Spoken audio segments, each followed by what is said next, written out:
Oke, tinggalkan informasi tadi, berlanjut ke informasi berikut. Ini Komisi Pemberantasan Korupsi atau KPK disebut bakal memanggil Ketua Umum PKB Muhaimin Iskandar sebagai alias Caimin untuk diperiksa sebagai saksi kasus dugaan korupsi sistem proteksi tenaga kerja Indonesia di Kementerian Ketenagakerjaan.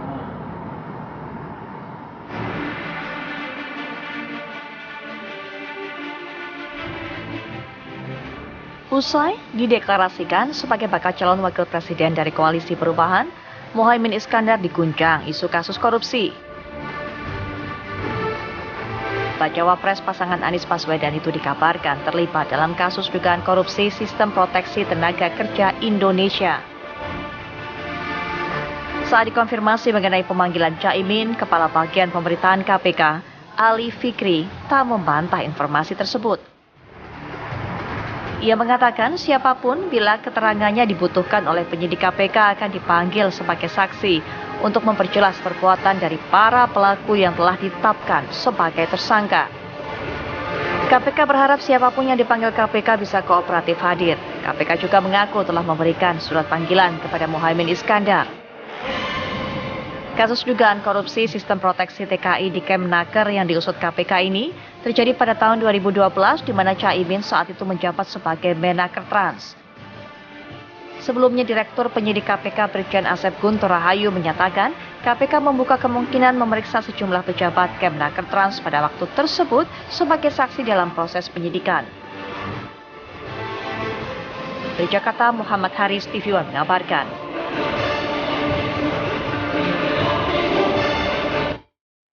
Oke, terkait pemanggilan Muhaimin Iskandar oleh KPK sebagai saksi dugaan kasus korupsi di Kementerian Tenaga Kerja, kita akan bergabung dengan rekan kami. Sudah ada Kurnia Amal langsung dari gedung KPK dan juga Fatimah Albar dari kediaman Muhaimin Iskandar. Kalau berita pagi ini sih saya baca di tv1news.com.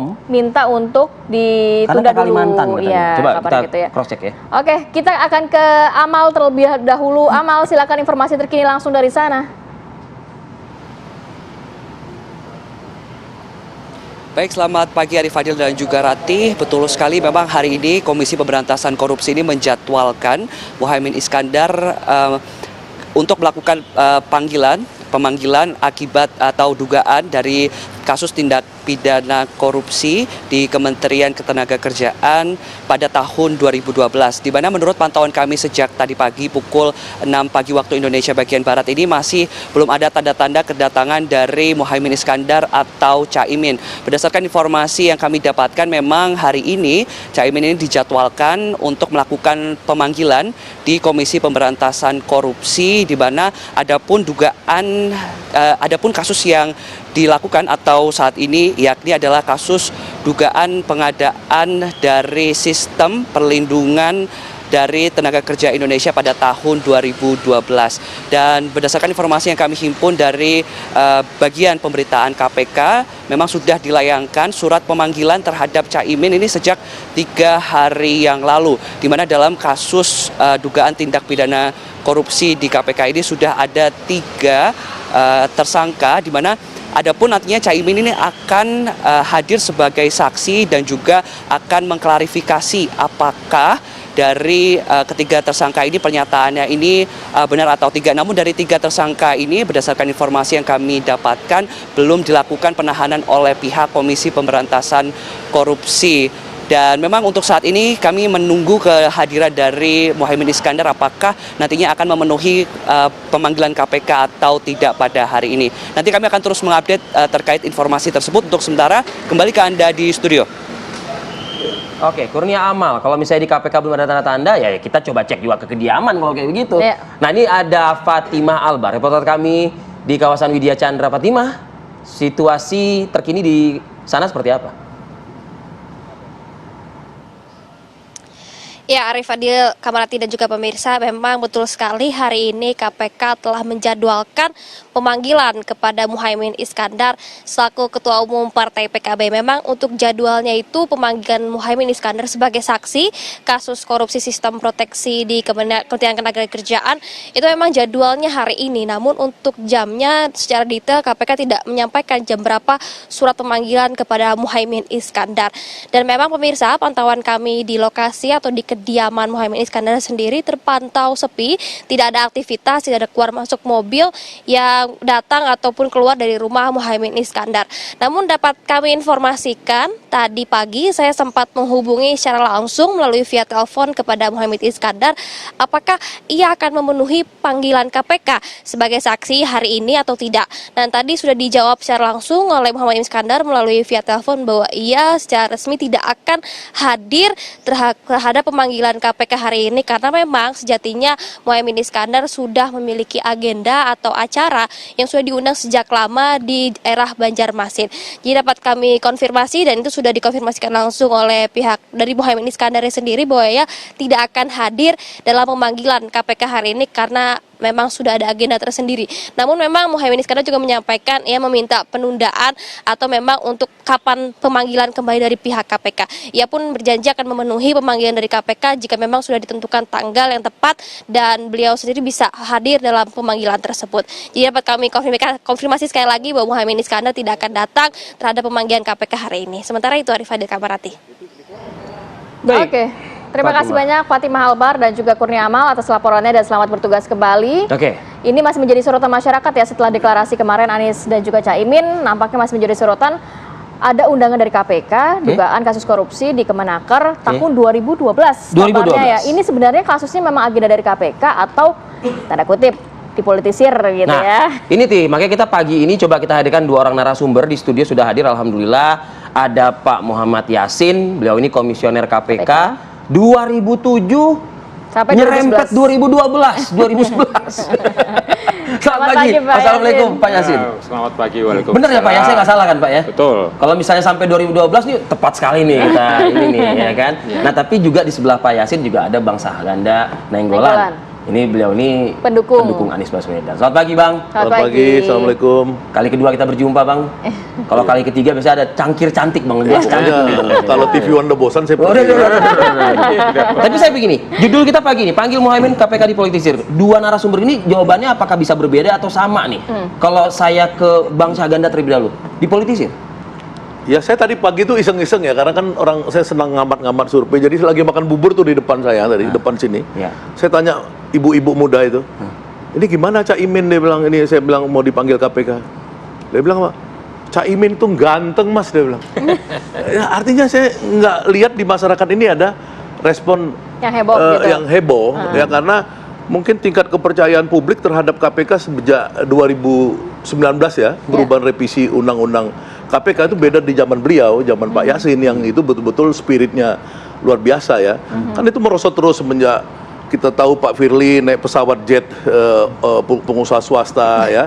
Kemudian kemarin Pak Tanok atau Tanak namanya itu WA-nya kebongkar minta proyek ya kan ke swasta. Jadi krisis di KPK ini terakhir Ibu Megawati minta dibubarkan KPK itu sudah begitu turun sehingga ini akan berdampak positif justru kepada Caimin. Jadi berbalik gitu. Jadi orang nganggap Pak Imin ini dianiaya. Contoh satu, musuh utama Caimin ini kan quote and quote musuh adalah keluarga Gus Dur.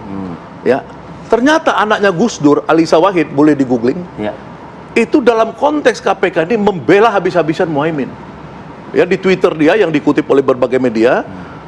Meskipun saya berseteru dan tidak cocok terus dengan Caimin. Tapi dalam konteks kasus ya, KPK dalam ini. konteks ini saya tidak setuju politisasi hukum terhadap Caimin. Oke. Merusak bangsa, keadilan harus ditegakkan. Itu kata Alisa Wahid, anak sulungnya Gus Dur. Ya. Itu dari sisi yang musuhnya. Terus kita lihat big data. Saya dikasih laporan big data dari tanggal 31 sampai 3 September. Bagaimana cunnya terhadap pasangan Muhaimin dan Anies Baswedan ini ya, dari 3.500-an artikel ya, artikel di CNN, kemudian Kompas, kemudian dari online itu 13% yang negatif. Sisanya positif. Enggak, sisanya netralnya di tengah, 62 yang positif. Mention di Twitter di capture oleh Big Data ya, Big Data ini mention capture itu 74 itu positif. Bang Sahaganda udah jadi ini analis riset. Bukan, saya ini bukan model orang surveyor, tapi saya melengkapi juga dengan big data kan. Artinya perusahaan big data, alhamdulillah ngasih saya gratis.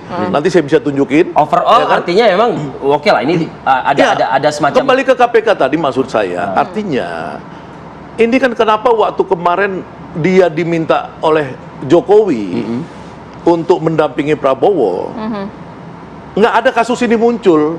Itu loh maksudnya. Jadi benar dipolitisir ini Ya menurut pastilah, Anda? kalau menurut saya sebagai pengamat, pasti karena apa? Karena kenapa pas satu hari Langsung ada. dengan oposisi, Ya. ya Muhaimin bilang saya ikut perubahan, ikut Meskipun Anies Ali Fikri Baswedan. juru bicara KPK mengatakan ini sudah lama berproses, ini penanganannya masih jalan. tahun seperti itu. 2012. Nah, tar dulu. Makanya saya mau tanya juga nih kan sama Pak Oke, Yasin. kasih Pak Yasin dulu lah. Pak Yasin, dipolitisir atau tidak? Karena saya berpikir gini, oke lah, misalnya Anda berakhir di 2011. Ini kan kasus di 2012. Tapi embrio-embrionya apa ada enggak belum, gitu? nggak ada gitu di tahun 2011 itu gitu. Ya. Jadi pada kasus sebelumnya yaitu berkaitan dengan kardus duren Oke, ya. yang ya. ramai dibicarakan itu, yang itu dugaannya kan atas suruhan dari Caimin gitu. Nah, itu yang sudah tersangka sudah ada. Ya. Nah, ini kasus suapnya ya. Ya. Tapi tidak sampai ada hal yang sifatnya legal aspek itu yang bisa mendukung adanya ditemukannya alat bukti yang lain bagi Caimin. Nah, beda dengan kasus sekarang ini kan Sekarang ini. adalah pengadaan barang dan jasa itu software sistemnya tentang ini. proteksi TKI yaitu biasanya dugaannya di markup. Yang begitu-begitu ada tidak hanya di Kementerian Kepnaker ya yang merubah sistem manual dari elektronik itu, misalnya di Kementerian Hukum dan HAM juga ada. Ada di kementerian lainnya. Ya, di kementerian lainnya.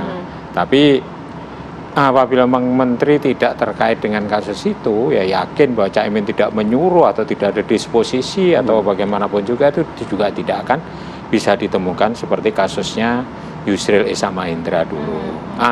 Ini berkaitan, ini dipolitisir atau tidak kan? Nah, embrionya dari kasus suap ini sudah ditangani di tahun 2011, menggelontor ke 2012. Biasanya kasus itu, kalau misalnya periode sebelumnya sudah matang, itu harus ditangani atau istilahnya diproses hukum mulai periode berikutnya. Secara langsung lah. Secara Ini kan langsung cukup lama sebagai waktunya. estafet. Contohnya seperti kasus BI. Terus kemudian kasus damkar yang terjadi, damkar pemadam kebakaran ya, terjadi pada periode 1. Nah, kemudian yang matang-matang ini langsung ditindaklanjuti secara langsung setelah kita dilantik itu mengurus kasus itu. Nah, Anda melihat ini surinya kan cukup lama, 2012 Lama ya, 2023. tempus delicti. Dan tadi Pak Saganda mengatakan bahwa apabila dipasangkan orang lain kok tidak diributkan oleh penegak hukum. Jadi kita bekerja itu ada dua nih, Bung. Satu. Yang satu itu berdasarkan legal aspek. Kita harus profesional berdasarkan aturan perundangan. Terus yang kedua adalah judgement dikaitkan dengan independensi KPK. KPK itu lembaga negara yang independen, bebas dari pengaruh manapun juga. Tidak ada intervensi dari manapun. Iya, tidak ada intervensi. Nah, kami dulu juga ada kasus-kasus seperti itu. Pemilihan gubernur misalnya, ini sudah cukup buktinya.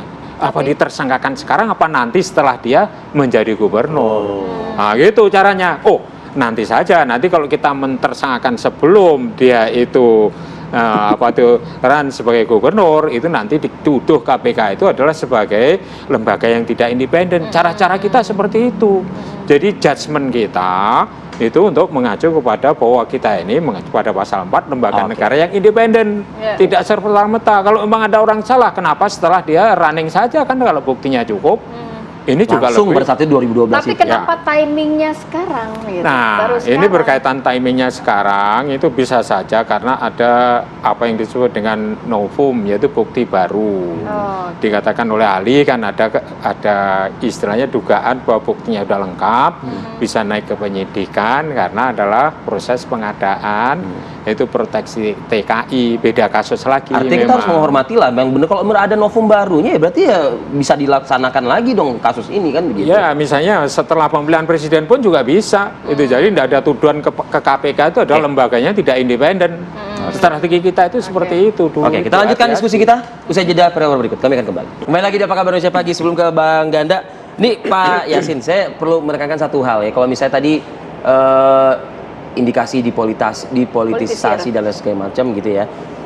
Tapi kan kalau memang sudah ada kekuatan dan novum dan lain sebagainya, ya sebaiknya dilakukan aja sekarang. Kenapa mesti harus nunggu nanti begitu loh? Toh juga kalau misalnya nanti juga KPK apa iya masih berani begitu? Jikalau terpilih gitu maksudnya kan, jikalau apa ia masih berani gitu.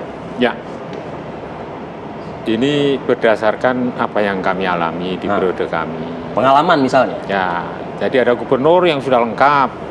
Nah, ini ditersangkakan sebelum pemilihan gubernur apa setelah? Setelah aja, biar kita tidak ada tuduhan Tidak main di independen. politik tidak independen. Jegal-menjegal gitu, Ya, tidak ikut-ikutan. jegal-menjegal. Ini karena ini dari partai rezim misalnya, tidak seperti itu. Jadi setelah gubernur jadi gubernur ya kita tersangkakan. Meskipun sudah cukup bukti itu.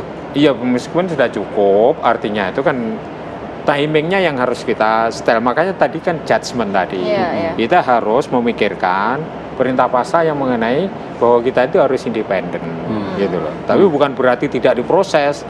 Dalam waktu sesaat setelah itu pun juga kita proses. Bisa proses. Gitu. Bukti Dan semua tidak lengkap. hanya satu kasus itu, Ya. kasus-kasus yang lain pun berkaitan dengan pemilihan di Gubernur Kepri juga begitu. Cukup, tapi ya setelah nanti Pak Yasin, ada running pemilihan baru kita tersangkakan. Ya. Jadi judgement kita tidak membuahkan image masyarakat bahwa KPK itu tidak independen. Ya, itu judgementnya Pak Yasin. Tapi kalau judgementnya publik kan mikirnya, ya kalau level gubernur ya berani-berani aja mungkin KPK. Tapi kalau RI 1, RI 2, mana sejarahnya gitu loh, pernah diusik-usik begitu. Iya, yang pernah adalah besan RI 1. Itu Ya. artinya kan ya orang-orang yang strategis Masih juga. dalam lingkup RI 1. Ya, terus kemudian Gubernur BI juga orang yang tinggi posisinya pada saat itu. Itu matangnya di periode 1. Kemudian dieksekusi di periode 2. Gitu loh. Jadi kalau kita itu independen sesuai dengan bunyi pasal undang-undang ini, bekerja secara profesional berdasarkan aturan perundangan dan due process of law, ini kita ini akan image-nya itu baik dalam masyarakat. Oke. Nah, sekarang undang-undangnya berubah, ini lebih ruwet lagi di dalamnya. Ada 2 penguasa, ada Dewan Pengawas dan ada pimpinan KPK. Iya, iya. Siapa penanggung jawab tertinggi di KPK itu masih ruwet. Apa saran saya nanti kalau periode presiden berikutnya Entah siapa orangnya itu harus bisa kembalikan kan pada Ciptonya undang-undang KPK. 30-nya. Iya, oke. Yaitu biar biar bisa kuat lagi dan independen betul, tidak seperti sekarang ini Oke. bisa dimanfaatkan oleh Banyak pihak. ya banyak pihak termasuk Oke. rezim yang berkuasa. Menurut Anda yang saat ini juga itu dimanfaatkan juga kan? Ya bisa saja dugaan masyarakat seperti itu. Iya. Oke. Bang Syahganda tadi dikatakan mungkin ini karena adanya bukti-bukti baru sehingga saat inilah timingnya begitu ya, bukan dalam arti dipolitisir begitu. Bukan pada saat dia berpasangan sama Pak Prabowo. Iya. Ya kan kita udah dengar sendiri dari Pak Yasin tadi bahwa kasus itu kan sudah mulai di penyelidikannya di 2012. era beliau itu 2011. Ini 2000 berapa sekarang nih? 23. 2023. Wah Allah ya Rabbi. Ya enggak, tadi saya udah bilang juga cukup Surya cukup lama juga begitu. Itu maksudnya apakah omongan KPK itu dipercaya rakyat atau enggak? Kan itu aja persoalannya kan. Ya. Makanya saya bilang diuji di publik. Nanti saya udah kasih tahu tadi berdasarkan big data ya 74% senang dengan pasangan Anies dan Muhaimin. Ya, dia ini diasumsikan KPK sekarang tidak independen dengan undang-undang baru. Berarti dia ini bisa dilakukan politisasi. Jadi dia bilang, oh ada datanya baru. Barunya kapan? Kemarin. Waktu zaman Pak Caimin masih loyal sama Pak Lurah, ya ikut-ikut sama Prabowo, ada masalah nggak? Nggak ada. Ya kan? Itu sekian lama 1 tahun loh itu. Caimin tuh sama Prabowo. Nggak ada masalah ini. Nggak ada. Ketika Caimin bilang saya hijrah, dalam agama Islam itu namanya hijrah. Iya. Hijrah ke kelompok perubahan. Langsung diperiksa KPK. Siapa tangan halusnya itu kalau kayak gitu? Tangan halus di mana itu? Kan Bang Syahganda punya big data nih gitu loh ibaratnya. Ya kan yang suka cawe-cawe siapa kan kita tahu sendiri lah. Ya kan kadang ada orang yang ngaku saya memang senang cawe-cawe. Mau cawe-cawe ya kira-kira itulah. Tapi sudah dibantah sama istana. Iya pokoknya yang senang cawe-cawe itu bantah sendiri gitu loh. Ya kan? Saat ini Coba kan ya pemerintah- begini ya, 2 minggu lalu atau 3 minggu lalu itu kelompok Rizal Ramli sama Amin Rais dan teman-teman oposisi mendatangi KPK ya untuk dia itu benar nggak diterima Oke. ya kan. Baik. Padahal bertanggung jawab ke publik KPK. KPK Tapi ke Bang publik loh. Syahganda ini tudingannya nih sangat ini loh, Iya karena kan loh. karena kan belum tentu juga itu. Lo bukan, makanya saya bilang diuji publik. Kan diuji publik, silakan orang percaya Tapi KPK. hukum kan nggak bisa berdasarkan pendapat publik, tidak bisa disetir-setir oleh komentar-komentar ini. Hukum ya hukum gitu. Ya makanya orang kan melihat integritas itu kan. Kan makanya ada survei-survei integritas. Semua survei sekarang menempatkan nomor 1 TNI, misalnya kayak gitu kan. Nah, saya membaca juga survei itu bukan soal KPK nomor berapa, ya, tapi saya lihat apa sih sekarang ini yang persoalan pokok ini adalah tebang pilih kasus. Itu udah hasil survei. Ya kan, kepercayaan masyarakat itu jauh di bawah 50% untuk yang kasus ini, kasus-kasus tebang pilih ini. Ya misalkan Harun Masiku, katanya Harun Masiku kemarin bulan lalu udah ada di Indonesia, ayo kita mau tangkap. Mana KPK mau nangkap Harun Masiku? Nggak ada. Oke, baik kalau gitu Tebang Bang pilih Sandi. jadinya Pak Tebang Yasin pilih mungkin gitu singkat loh. saja. Yang musuh politik dikerjai, yang kawan politik dilindungin. Itu persepsi Anda ya Bang ya? Persepsi Emang saya. KPK saat Orang ini saya orang seperti itu, politik kok. Masa disalahin? Ya, Itu bukan dugaan musuh masyarakat yang banyak seperti itu. Tapi KPK sendiri itu harus tebang matang. Ya. Tebang matang itu artinya bahwa yang paling cukup buktinya dan di dalam lakukan itu di dalam target kinerja per tahunnya, bahwa dia masuk di dalam satu target kinerja kasus yang ingin ditangani. Itu masuk berarti dia tidak tebang pilih. Ya, karena ada tebang matang nih, Tebang tebang matang. matang. Bagus nih istilahnya nih. ya, Menarik seperti menarik. itu. Oke. Baik, Pak Yasin, terima kasih. Bang Saganda, terima kasih. Terima kasih Oke, banyak. sudah ada bersama Sehat kami di Apa Kabar selalu. Indonesia Pagi.